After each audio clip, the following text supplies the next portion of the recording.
Il-qorti annullat il-kumpilazzjoni tal-evidenza kontra Deniro Magri minħabba żball fil-proċedura min-naħa tal-prosekuzzjoni. Magri kien akkużat li weġġa raġel ieħor b'mannara żgħira u li kiser il-kundizzjoni tal-ħelsien mill-arrest li ġew imposti fuqu wara proċeduri marbuta mal-qtil ta' Silvester Farrugia fl-2017. L-allegat vittma tal-attakk għażel ma jxieċ sabiex ma jinkriminax ruħu u għalhekk l-uniċi xhieda f'dan il-każ kienu żewġ uffiċjali tal-pulizija. Dan ifisser li l-evidenza ma kienx biżżejjed sabiex Magri tpoġġa taħt qatt ta' akkuża. Il-maġistrat innotat li l-qorti naqset ukoll milli teħles lill-akkużat jew tibgħat lill-Avukat Ġenerali sabiex tinġabar aktar evidenza.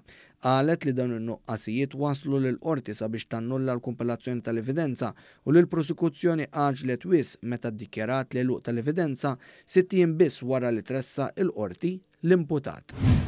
Dorin Grek ta' 22 sena nata sentenza ta' 18 xahar ħabs u ġie ordnat jibda programm ta' riabilitazzjoni ta' droga wara li jammetta li wettaq ħolda f'ħanut fil-Marsa. Fil-qorti kien instema kif Grek żamm persuna kontra l-volontà tiegħu u kellu fil-possess tiegħu oġġett jaqtaw bil-ponta fil-pubbliku bla liċenzja.